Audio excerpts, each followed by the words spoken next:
Thank you very much. There's no fire. No worries, thanks. All right. Hey, Jason. Thank you. All right, we sit and we stand in. I guess we can sit. This is supposed to be a fireside chat or a pseudo-fireside chat, so might as well sit. We can sit. All right, I like sitting.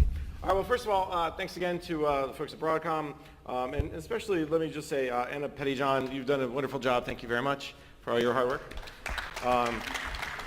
She wrangles me, Steve, and probably everybody else. So anyways, well, I'm happy to be here. We're going to do something a little different. I don't have trivia for you this time, so you'll forgive me. And what we're going to do is Steve and I are going to talk for maybe 15, 20 minutes, and we'll kind of, again, open up to questions. But again, I really enjoy the interactivity. So if Steve says something that you want to react to, raise your hand.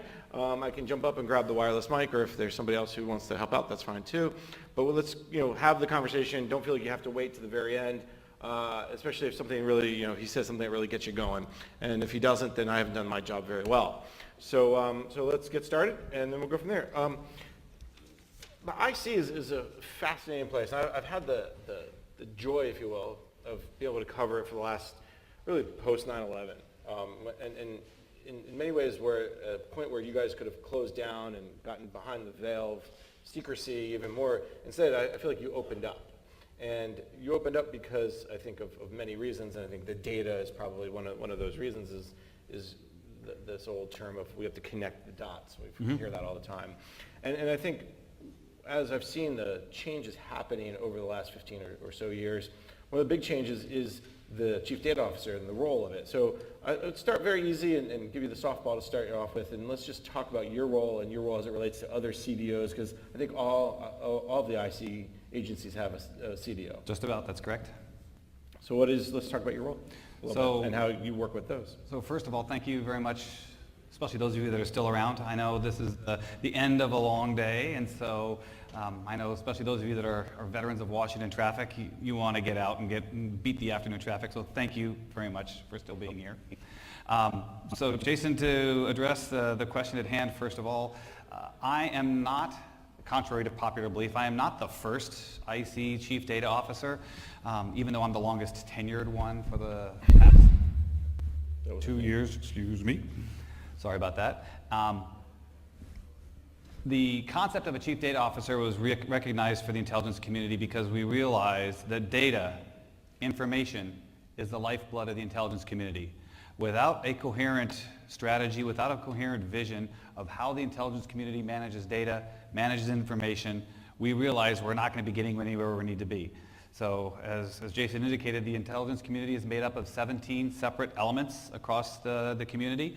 And really those are, you'd like to think there are 17 different fiefdoms. It's actually not. It's maybe 34, maybe 100 different fiefdoms. And so the role of a Chief Data Officer when I've come to the community was to start to get our arms around the big problems that exist. How can we share data better? How can we safeguard data better? How can we make it transparent to the American community while ensuring that the community, or the American public, is confident that we are protecting the civil liberties, the privacy, and the rights of American citizens. Because yes, we do collect, we do acquire, and we do create a lot of data and a lot of information. And so how we do that in a holistic manner is something that I've been charged to do over the past 2 years. And so part of the standing up of me as the IC's Chief Data Officer, we put the directive out to all the IC elements that you also have to, or they also have to establish a Chief Data Officer for their respective agency, or their respective elements. And so for the most part, everybody's done that. And we convene via what we call a Chief Data Officer Council. It meets twice a month. And obviously, given the fact that it's DC, I don't make everybody drive to Liberty Crossing twice a month. So we have one of them virtually, trying to leverage technology. And why I'm excited to come talk to you today is that a lot of things we talk about are strategies for how we modernize our capabilities, because yes, we are in a data-driven era. The amount of data we collect, the amount of data we create, the amount of data we acquire is just exponentially increasing. And so we've got to make sure we have the right strategies in place to handle this massive data influx. Now, across the community, you can look at the broad swath that exists, and I can say with high confidence that we've got a couple of agencies that have handled the big data problem really, really well. A lot of others haven't. And so one of the things I view as my role is to help those that are coming to this movie later in the game to take advantage of the lessons learned that some of the community elements have already done. I view my partnership with the IC's Chief Information Officer as absolutely critical. Jason, I know you've talked to John Sherman. I know you've talked to Sue Gordon about some of these things. And so I'm not sure if the audience here has heard this, but many of you are probably familiar with a initiative that was called iSight, the IC's Information Technology Enterprise. And so when you look at the previous administration, when we had James Clapper as the DNI and Stephanie O'Sullivan as the principal deputy, they spent a heck of a lot of time, a lot of effort to go build some core foundational capabilities. We like to think that we're now in something that we call the second epoch of iSight. And I know you've heard some of this before, so hopefully what I'm about to say is consistent. So what that means as the second epoch is recognizing that a lot of these core foundational capabilities are there. Now we got to use them. Now we got to put them to use at the enterprise scale. Part of that also is pushing it up from just the IT infrastructure piece into making it usable by the mission partners, by the mission consumers across the organization. And a lot of that is where it falls on me, because a lot of it really gets to the data piece of it. It gets to the information piece and the cycle where we go from data to information to knowledge. So, and intelligence. So those are the types of things that I deal with. I would like to think that we have an enlightened DNI leadership, because as I was telling Jason in preparation for this, there was ODNI underwent a realignment about 3 months ago. And part of what they did is an acknowledgement that data and information is critical to the intelligence community. So previously, up until July, I was buried inside of the CIO organization. So in July, as a part of the realignment, they said, no, data and information is a critical thing for us. So we're going to take Steve and take this role and make it part of the corporate board. So for those of you that are in industry, that I could be considered a non-executive board member. I've been elevated up into an assistant director of national intelligence now. So the CIO and I are on equal footing as an advisor to the DNI. And so what I'm doing now with regards to information management, information knowledge, modern data management, is providing Director Coates and Sue Gordon with that advice as a member sitting around the table of how we can manage data and information better for the community. All right, so you have the proverbial seat at the table. I do. All right, is it a good seat? So when I get there early, I get a good seat. It's that psychological thing. You want to be on the right side of the table, not the left side of the table. Who gets to sit closest to Director Coates? Is that the way it works? Is that where you're... So I let my other people, more senior people, do that, but at least I'm there for the discussions now. The minutia of what I'm interested in. Let's talk about some priorities.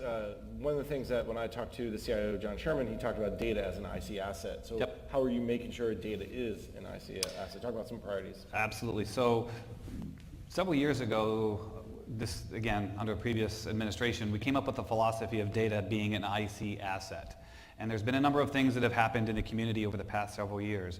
First of all, there's now an IC Directive 501, which states that every person in the U.S. intelligence community has a responsibility to share data, i.e. no longer keep it inside your own silo and protect it, because in the old days, which still exist, information is knowledge, and information is power. And so if you've got to come to me for information, I hold the power.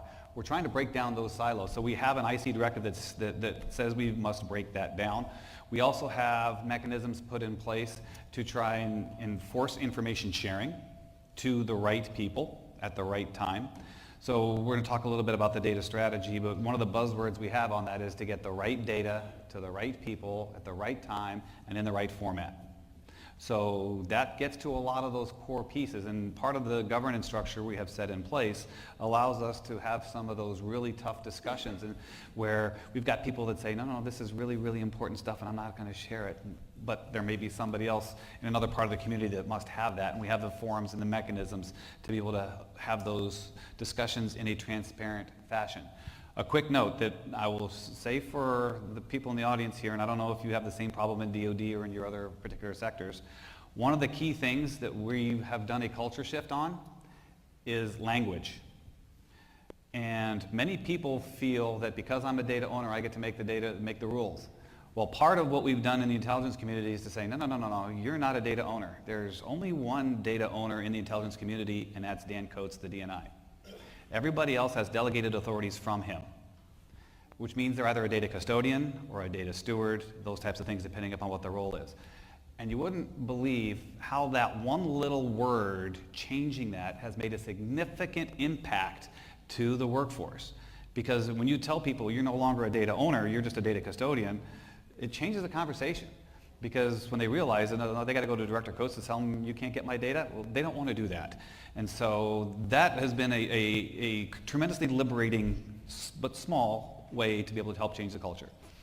So when you talk about the work you're doing and making data the asset and making sure that it's breaking down the silos and making sharing the right information, how do you do that? Right? What steps are you taking, or what initiatives are you overseeing that ensures that? I mean, you can meet and you can talk and you could sing kumbaya, right? But it doesn't mean things are actually happening. So one of the reasons why they made this realignment switch is beforehand I was truly a non-executive advisor, and where I didn't own anything, I was just the chief data officer. Now I run an office. So underneath me in the new transformed ODNI includes the entire gamut of data management. So I now am responsible from everything from managing the most sensitive compartmented access programs to how we do information sharing and safeguarding for across the community, as well as the traditional information management disciplines, which is classification management, classification review, and yes, FOIA. So all of those things are now under my purview, and we have forums set up to deal with each one of these types of things. So for example, to be specific, talking about mechanisms to deal with people that want to say, hey, you have some information, I want to get your information.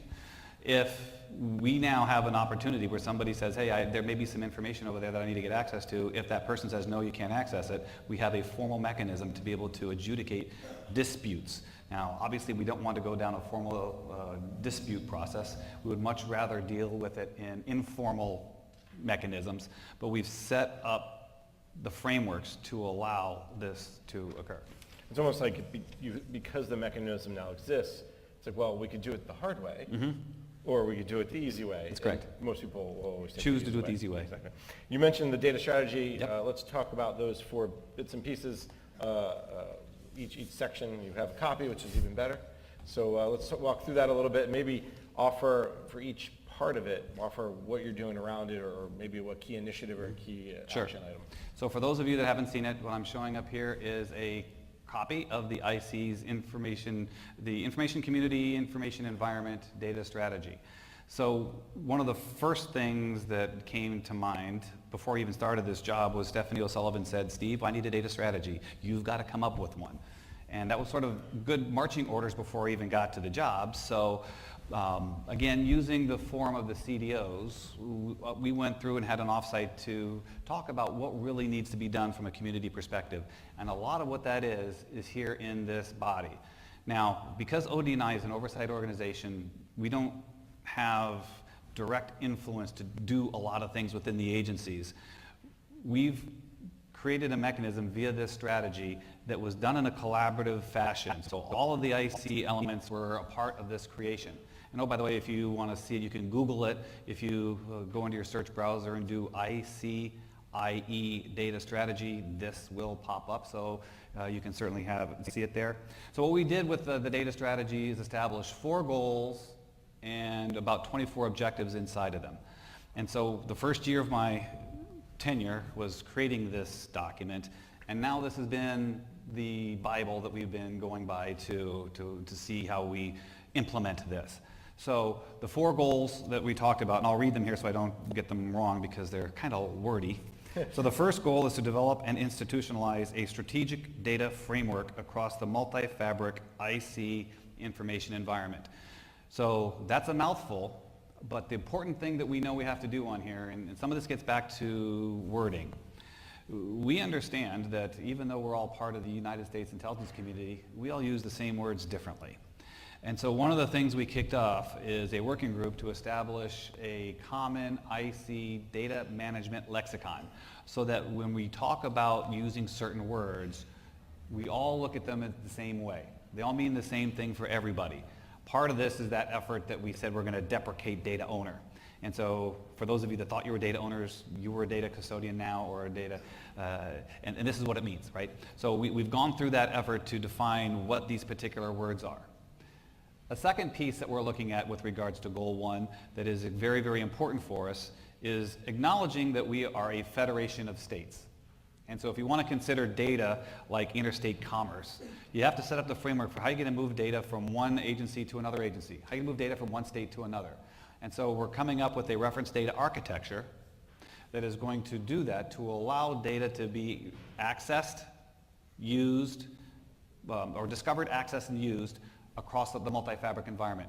And when I say multi-fabric, I mean at the top secret level, at the secret level, and at the unclassified level. So for those of you that are in the DoD or law enforcement, homeland security type communities, this absolutely applies. So we're acknowledging that there's a lot of data, a lot of information across the entire set of fabrics, and what we're doing has to be congruent with all of our mission partners. Let me jump in real quick. The lexicon that you developed, it's done?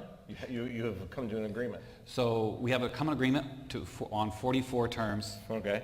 I'm not going to say we're done. Well, never done. Because as soon as we make a decision on one, there's a long list of things that we want to address. So for that perspective, you're down the road a little bit. Correct. So we've come to agreement already on 44 terms on a quarterly basis. We have a working group that comes forth to the CDO council I was talking about and says we're ready to go have a decision brief on these next set of terms, this next dozen terms or so, and we'll tee them up, we'll vote on them, and we'll add them to the dictionary and pass them out to the community to say, start using, when you use these words, this is what you mean from now on. And then the reference data architecture, that's being developed now. That's correct. All right. Let's go to strategy number 2. All right, so the second strategy that we're talking about is ensuring data is appropriately protected, shared, and handled across security fabrics. So this is that balance of making sure that we adequately share data while we adequately protect it. And I'll give you a couple of buzzwords or buzz phrases, catchphrases we use. Part of this is we must share what must be shared while we protect what must be protected. And that is a delicate balance. We absolutely acknowledge that. And so part of protecting things is the standard protecting sources and methods. And I think we've done an excellent job of that over time. But the thing that we've really become more and more focused on is how do we protect the privacy, civil liberties, and of the U.S. citizens that we have. Because yes, unfortunately, in a lot of the data that we collect, there is U.S. persons information in there. And so unless there is a specific court order that allows that to be a part of it, we sanitize all that stuff out. And so we take that very seriously, and we actually have a civil liberties and transparency executive that helps make sure that we are adhering to our commitments on that. So Alex Joel is the IC's Privacy, Civil Liberties, and Transparency Officer, and I've got one of his team members that's on my advisory staff. So these are the types of things we pay very close attention to, because we know our primary focus is foreign intelligence collection, foreign intelligence mission. But who knows, if there happens to be a U.S. citizen that's traveling overseas, we may get a stray voltage here and there for a U.S. citizen, and we got to be able to segregate that aside. All right, I want to give the audience questions. I know there's at least one, but let's go to the last two. Sure. Strategy real quick, and then let's open it up to the audience. So if you guys have questions. So the third one really has to do with creating, resourcing, and leveraging secure data services, which are the technical pieces that allow data to be interoperable from wherever it is, to allow data to be hosted anywhere across the community, but still discoverable, accessible, and usable. So that's more of the IT type of things. And the fourth goal that we have is the cultural goal, which is to champion a culture that encourages and rewards data-centric behaviors. Because I know some of the other questions you were talking about had to do with the government, bureaucracy, procurement cycles, budget cycles, types of things. And programs are developed, systems are developed that historically have had data tied to the systems. Data tied to the applications. So one of the things that we talk about is freeing the data that separates the data from the applications and makes it more available to folks across the community. So that's more of the cultural things. And so I'm very pleased to announce here in the public is that we, next week, are going to be having our very first a National Intelligence Professional Awards ceremony that recognizes people that are on the cutting edge of doing information sharing and information safeguarding. We've got individual awards, we've got team awards. So I am a firm believer in the concept of what is rewarded gets repeated. And so we've set up this formal awards program to show the community that yes, this can be done and others can partake as well as we go forward. Excellent. You're going to invite the media to that, right? I won't say the media is invited, but family members are invited. Family members, but not the media. All right. All right, we have a question right away. Will you turn my lav off? Thank you. All right, tell them who you are. Hi, I'm Jay Mazroff. I actually work for the Small Business Administration and used to work under DOD. This is a very broad question and it may be too sensitive, but I've always been curious to have an understanding of the dark web.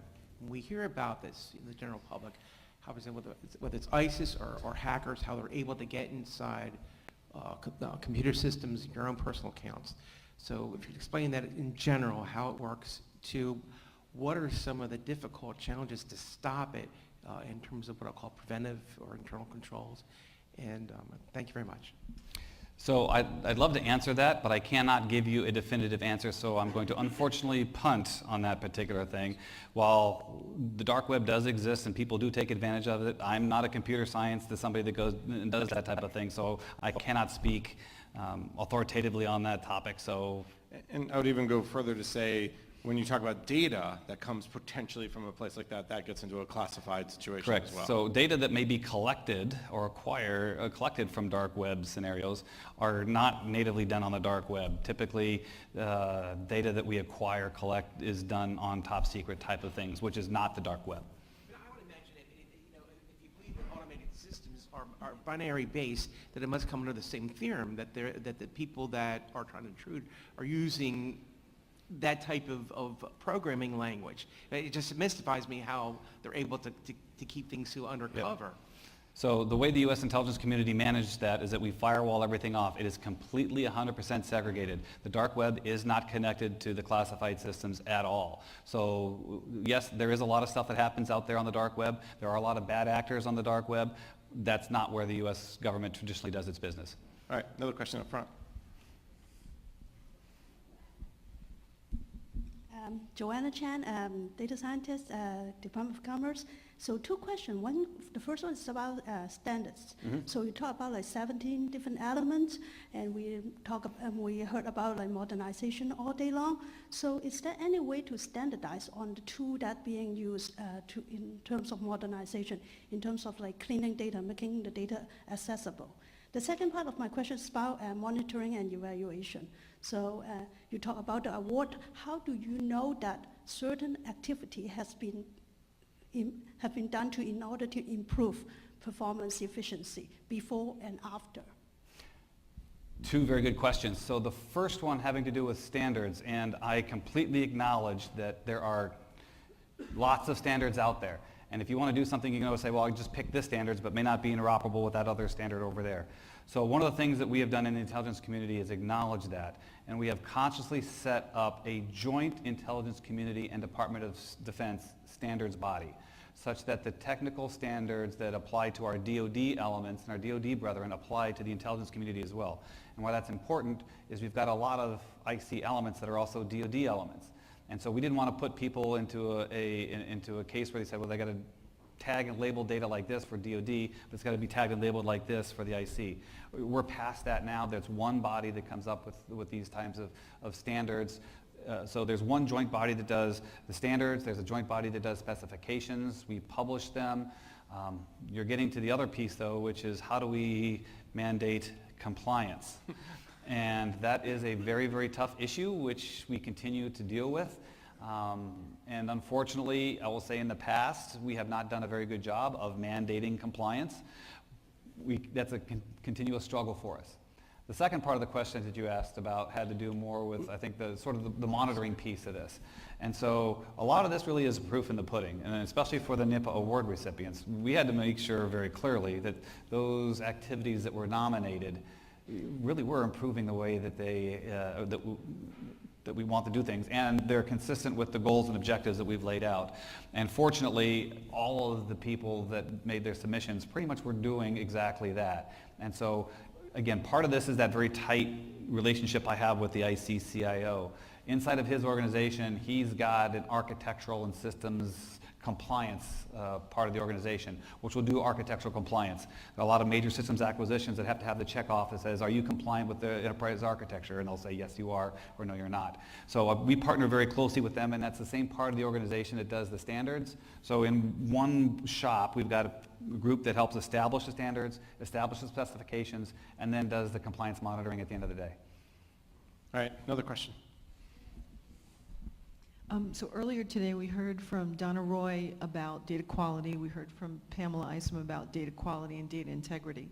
I think one of our biggest vulnerabilities is the fact that we don't have good processes to ensure the authenticity of data in lots of systems. Are there best practices that you're developing because your requirements are more dire than the civilian side that you're able to then export to the civilian side so that other agencies can benefit to know, especially if those data sets are going to be relied on for machine learning and artificial intelligence? So excellent point, and I did get to talk about the close tie-in that we have with our folks who are dealing with machine learning, artificial intelligence, those types of things, and that is absolutely there, and you're spot on. Data quality is critical to deal with all of that. I won't say that we have it done perfectly yet, but within our different data stores we have across the community, one of them is a data store for highly curated data. And so the barrier of entry to get your data into that data environment is you've got to think through all these different things. And so when you think through that as a part of the ingest mechanism, we absolutely go through the mechanism, make sure the data is tagged appropriately, labeled appropriately, it's got the right naming conventions all inside of that. That curated data is really there, and you can do a lot of really, really fantastic stuff. Then there's a whole other set, which is completely non-structured data. And getting to data quality with non-structured data is an acknowledged challenge. And so we acknowledge that challenge by saying we're not going to try and force fit non-structured data into a structured data environment, but knowing we're going to have to interface in between the two. So those are the types of things we're continuing to work on and improve as we continue to move forward with. Some of these, I will say, I think I can say in this forum, NSA has done a lot of work in this area. And they've put a lot of stuff out on open source software. And so if you look at some of those open source software libraries right there, a lot of the products were developed by NSA because that's what they did to solve their big data problem. And they realized government can take advantage of it, so they've put it out there on the open internet for other people to take advantage of. All right, one more question back here. Hi, sir. Jeff Weber, U.S. Navy. Thank you for everything you're doing at ODNI. I have a question for you about standards, in particular like ICD 501. So working from a collector or even analyst perspective, a number of us look at that as somewhat burdensome because I now have a responsibility to share what I've collected, and not just one database for biometrics, but there are multiples. Mm-hmm. And so that becomes very cumbersome for a collector. It gets even worse on the analytical side. What can we do with maybe instituting or establishing authoritative data standards, maybe a singular database for foreign biometrics or something like that? Can you give me some sense that the community is working in that direction? Absolutely. So I mentioned a couple of the working groups that the CDO Council has charted off. The one I didn't talk about is that one, which is we have a data tagging standards working group, which has been established to identify what are the core minimum data tags that should be put in for a variety of different data types. And at first the thought process was the grand vision that there shall be a core, mandatory core tags and data structures for what all data types should look like. We realized that's not feasible. So we basically broke them down into 5 individual categories, trying to realize that if we break them down into categories and take the like data that around each one of those, we can get to better synergy. So the 5 areas we're looking at are how do we describe people? Because how we describe people and the naming conventions that go around people are going to be different than how we do places, than how we do events, than how we do organizations. So the things that we now realize that we've had to go do. So we've got a data tagging working group which is actively looking at each one of those. I'll be honest, they started with people. Then I think they're going to do events next, and just to get down to what are those core tags that goes down to it. And this is a forest tree analogy that, you got a forest that's got a whole bunch of different trees on it, but you can't say a forest is made up of pine trees. It could be made up of a lot of different trees. But if you want to talk about a pine tree, there's a whole family of pine trees you can take a look at. And then within the pine trees, you've got the trunk, you got the branches, you got the twigs. And so as you start thinking through down the different methodologies of what you need to do with people, you could use that a tree analogy that says, well, okay, the people discussion can be a tree. What are the minimum tags and specs required for that? That could be the trunk. Then if you're looking at it from a screening and vetting perspective, you could say, well, here's the screening and vetting branch, that type of thing. So that's the philosophy we have with regards to dealing with data tags, data structures, type of thing. All right, unfortunately, we are out of time. This has been great. We could talk longer, and there's no fire. So, but first, let's thank Steve for his time and the great discussion. All right, I was told to put the mic back, so I'll pass it back. Thank you all very much.